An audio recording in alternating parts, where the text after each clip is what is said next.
Escuela de Desarrollo Cristiano de Canadá. Introducción a las Epístolas Paulinas, con el pastor y profesor César Ortiz. Contextualizando las Epístolas Paulinas con la Iglesia de hoy. Su profesor César Ortiz les da la bienvenida. Bendiciones de nuevo a todos nuestros hermanos, pastores, que Dios los bendiga, que su ministerio día a día esté en un crecimiento y desarrollo, porque lo estamos haciendo para el servicio de nuestro Señor. Vamos a hablar de la primera carta a los Corintios, a los hermanos de Corinto. Recuerden que yo les dije que siempre que vieran un pasaje para estudiarlo, era muy importante el sitio geográfico, y esto lo lleva a uno a tener una percepción más clara de lo que estamos estudiando. Entonces ustedes van a ubicar a Corinto por allá en la península de Acaya, sobre el mar Mediterráneo.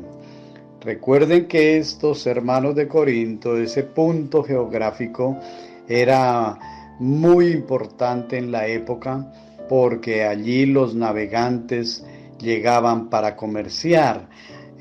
Ahí había mucho comercio, había mucho dinero, habían hermanos que estaban también dentro de ese movimiento de negocios, porque era un punto estratégico en el Mediterráneo para hacer comercio. Entonces no se les olvide siempre mirar el punto donde está Corinto. La primera carta a los Corintios.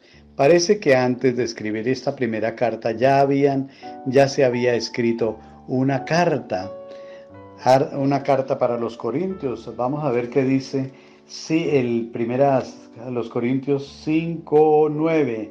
Os he escrito por carta, es decir, una carta anterior que no tenemos los datos concisos de esa carta.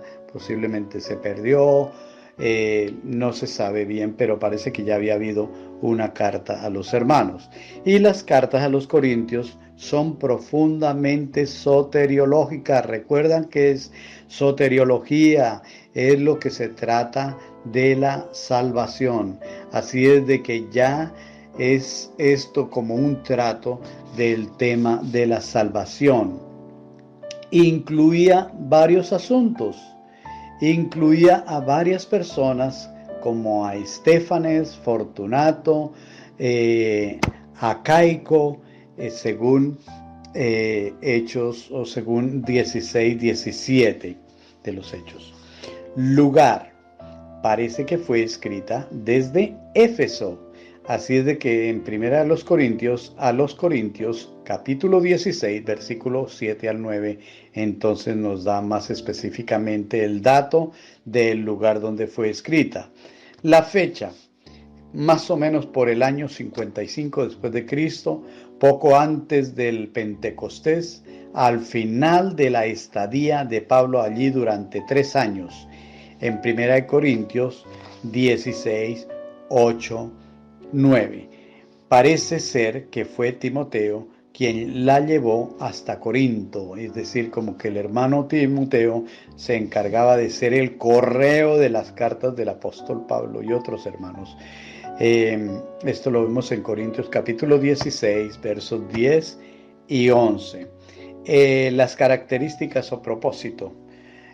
Corinto era una metrópoli de gran actividad para las rutas del comercio de navegación del Imperio Romano. Entonces ahí ustedes van a notar que había mucho movimiento, mucha negociación, muchos intercambios comerciales de otras regiones bajo el Imperio Romano en ese tiempo. Se vivía una vida silenciosa. Esta era otra de las características de la iglesia. Se veía una vida muy silenciosa, de inmoralidad. Siempre se trataba de corintiarizar, y era como una mezcla ahí entre una mezcla entre la iglesia de los hermanos, entre los hermanos cristianos y el mundo secular que se movía por ahí. A medida que vayamos tratando la carta nos vamos a dar cuenta de muchas cosas que estos hermanos tenían. Así es de que el asunto era vengan y vivan ahí como puedan y vivan en un libertinaje, y se les había olvidado de lo que Pablo había enseñado como principio. Esto es muy importante, muy importante. Por eso es que nuestras enseñanzas en la iglesia deben de marcar tal importancia en la mente de los hermanos para que queden grabadas. Porque es que ustedes saben que nuestra humana debilidad, estamos entre lo espiritual, pero también los deseos carnales. Todos padecemos esto, todos pasamos por estas situaciones. Vienen momentos de debilidades en nuestra carne y vienen esas fortalezas de la vida espiritual. Pero si no fuera por el Espíritu Santo, hermanos, nosotros ni existiríamos. Pero gracias a Dios, por su Espíritu es que nosotros estamos fuertes en nuestra fe. Y en lo débil nos hacemos fuertes, Se vivían algunas cuestiones allí como medio turbias en la iglesia de los hermanos de Corinto. Las familias de Cloé traían informes de las funciones que habían formado en la iglesia, según capítulo 1, versículo 11 y 12. Muestren a ver qué dice capítulo 1, versículo 11 y 12. Hasta esta hora padecemos hambre, tenemos sed, estamos desnudos, somos abofeteados y no tenemos morada fija. Nos fatigamos trabajando con nuestras propias manos, nos maldicen y bendecimos, padecemos persecución y la soportamos. Y ellos están dentro del ministerio mostrando su humana debilidad también ahí en esos aspectos. Así es de que dentro de nuestra vida ministerial existen cosas que vienen, aprovecho siempre para aplicar a la vida del ministerio. En nuestro ministerio también, hermano, hay momentos de cansancio. Hay momentos en que uno como que ya no quiere ir allá. Un día se levanta, quizás un domingo que es tan especial, que quisiéramos quedarnos en nuestra camita allá unas cuantas horas. Y nosotros tenemos todas esas luchas. Eso es humano, eso es parte humana.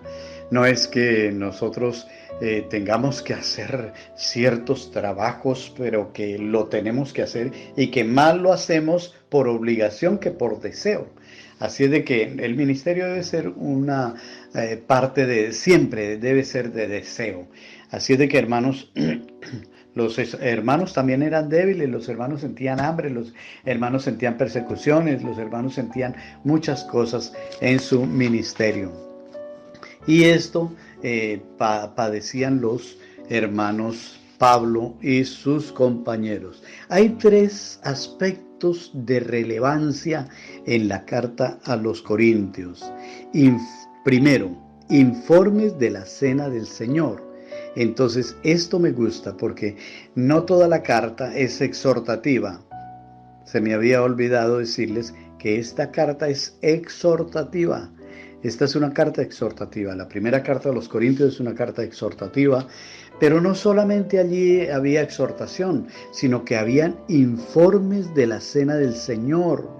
En el capítulo 11, versículo 20 al 34, que esto es muy importante sobre la cena del Señor, sobre el día de la mesa, de la mesa que participamos nosotros. Entonces él explica sobre la mesa del Señor. Hay otro aspecto importante de relevancia en esta primera carta, que es el gran himno del amor. El capítulo 13, recuerdan, hermanos, que si yo hablase lenguas humanas y no tengo amor, que el amor sufre, el amor todo lo soporta, el amor. Bueno, y este es un capítulo muy bonito que el apóstol Pablo les hace a los hermanos sobre el énfasis del amor. Y en tercer lugar, el Evangelio de la Resurrección, capítulo 15 por allá. Bueno, hermanos, esto se pone bien bueno. Según la clasificación anterior de las cartas de Pablo, estas dos cartas han de considerarse fundamentalmente soteriológicas. ¿Qué es soteriología? Es lo que está haciendo referencia a la salvación, ya que tratan sobre todo del tema de esta salvación, junto con Gálatas y Romanos. Él hace énfasis entonces, cartas soteriológicas, primera y segunda a los Corintios, Gálatas y Romanos, constituyen el núcleo de los escritos paulinos. Incluso los críticos radicales, que a menudo han repudiado como apócrifos muchos de los escritos de Pablo, por lo general las aceptan como auténticas. La médula de la predicación de Pablo, la fe en Cristo y la consagración a Él, se encuentra desarrollada en todas ellas. Su expresión favorita en Cristo, que describe la nueva relación del individuo regenerado con su Salvador y Señor, y se encuentra repetidas veces. Así es de que es una carta de la salvación. Habían muchos problemas allí que eso los vamos a estar viendo, algunas cositas, unos detalles, pero era que había algunos problemas en la iglesia de Corinto y Pablo supo esto y por eso fue que tuvo que escribir esta carta. Esta correspondencia surgió durante el tercer viaje misionero, según Hechos capítulo 18, versículos 23 al capítulo 21, versículo 14. La primera carta a Corintios fue escrita desde Éfeso, primera a los Corintios 16, 7 al 9. En tanto que segunda de los Corintios es probable que lo fuera desde Macedonia, según segunda Corintios capítulo 2, versículos 12, 13 hasta el 7, 5 al 7, capítulo 7 hasta el... Vuelvo a repetir, segunda a los Corintios capítulo 2, versículos 12 y 13. Y también está en segunda a los Corintios capítulo 7, versículo 5 al 7. Ahora sí. Primera a los Corintios. Vamos a hacer una lectura siempre, una lectura selecta.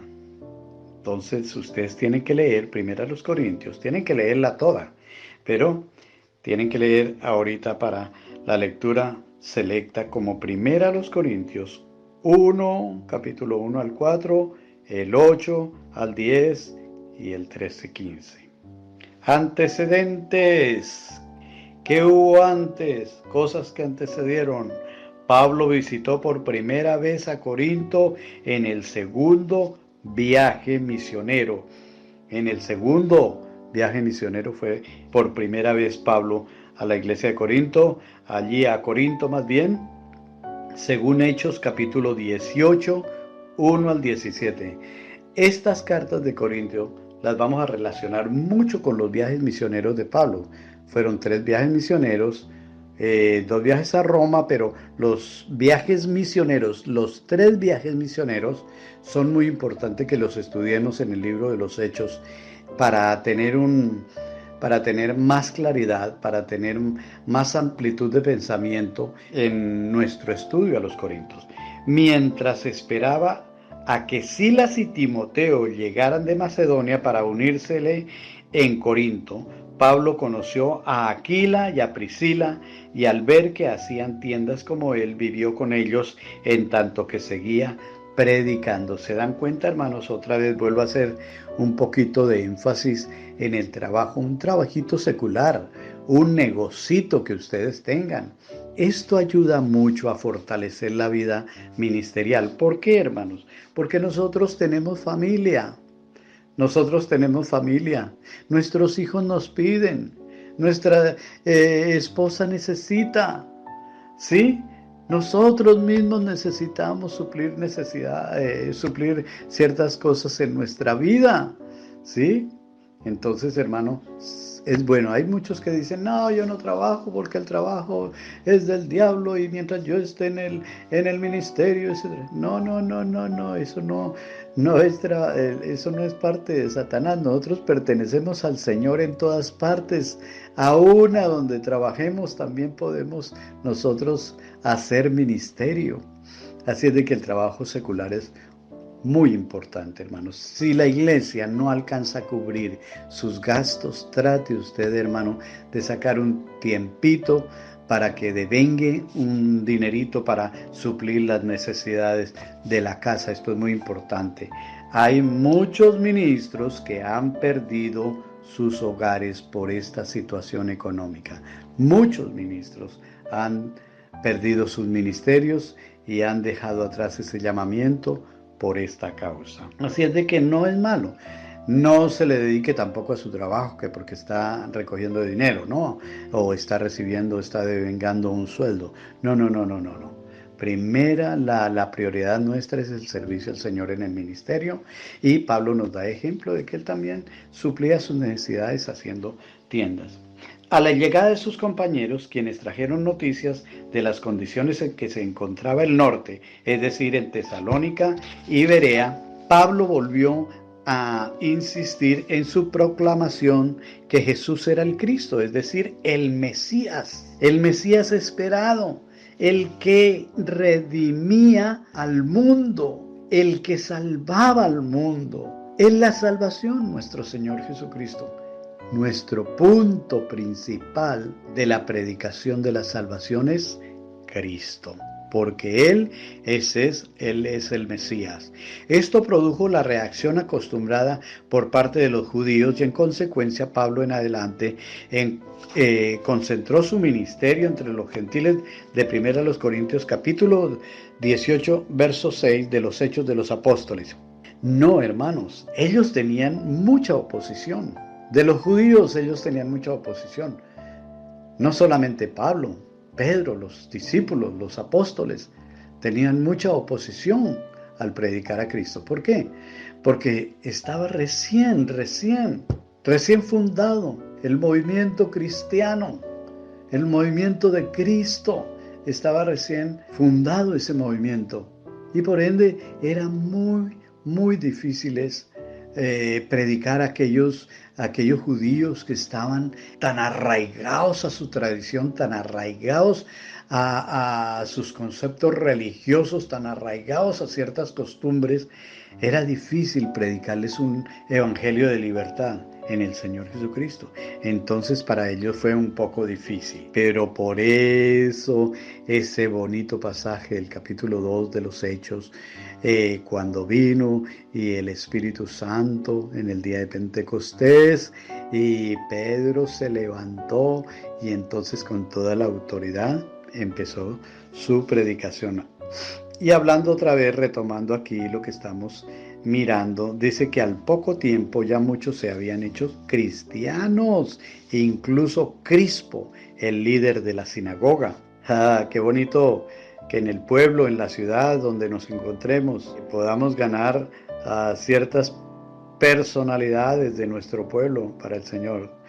Y así durante por lo menos 18 meses Pablo llevó a cabo un programa sistemático de enseñanza entre ellos. Qué lindo ese desarrollo ministerial.